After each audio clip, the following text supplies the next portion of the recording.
Hey, it's Todd Sivers with IncredibleAdvantage.com, here to talk to you about what farmers know that you probably don't. There is no way to avoid sowing what you reap. Don't misunderstand that sentence and don't dismiss it as an error. We sow first, then we reap.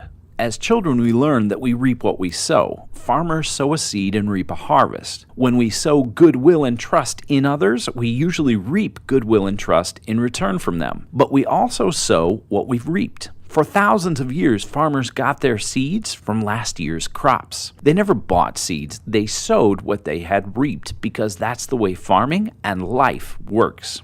We sow what we reap.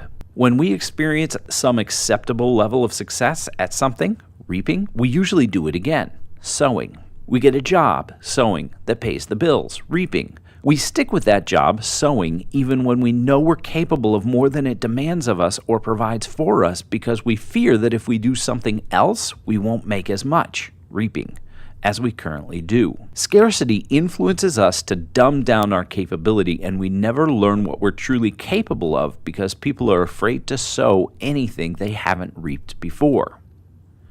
Some people gain, reaping, from dishonest or dishonorable efforts, and because they perceive that they got away with it, they do it again, sowing. And very quickly they build habits around those shortcuts. Then over a slightly longer time, they build a reputation on that sort of work, and once they've alienated an entire community, they have to move away if they're perceptive enough to recognize the problem, or they can't get any more work. Or they make the headlines and get convicted. We reap what we sow, then we sow what we reap.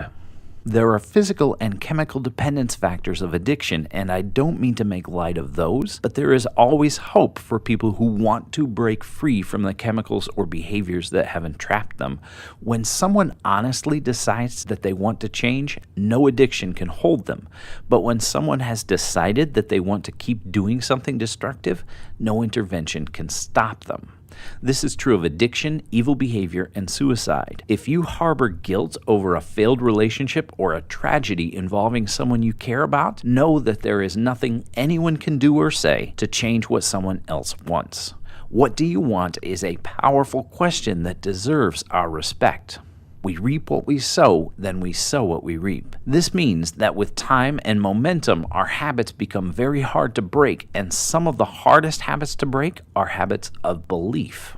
You've probably never thought of what you believe as habitual, but it absolutely is. Belief isn't just habit forming, it's also very addictive. After all, when you believe something, you behave as if that thing is true. You build other habits around that belief, and many of those habits become a part of your identity. You are the sort of person who believes in X, and people who believe X do Y. So you are the sort of person who does Y. You have to do Y, because if you don't do Y, you can't possibly be the sort of person who believes in X. To stop doing Y is to stop being who you are. In some cases, people who stop believing in things still do the associated behaviors because they identify themselves with them. What else could explain the existence of non-alcoholic beer? Why is there a growing number of atheist churches that meet on Sunday mornings? We wrap our identity in our habits, and our habits of action reflect our habits of belief. To have any hope of growth, especially the sort of massive sweeping growth that would lead to a major change in your life, you have to be able to change habits of belief and behavior. You have to stop sowing some of what you have harvested in the past, some of what you have reaped. Let us send you checks by simply sharing this post.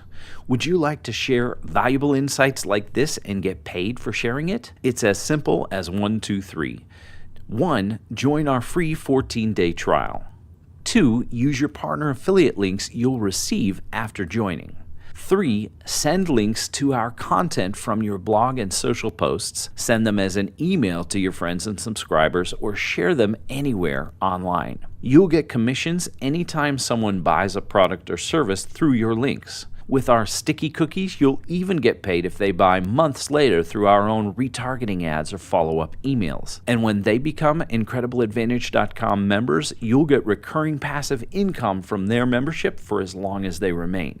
100 days from now, your life could be completely different. Take the 100 Days to 100K challenge and create passive income to pay your bills while you develop the skills to create a far more powerful lifestyle with IncredibleAdvantage.com.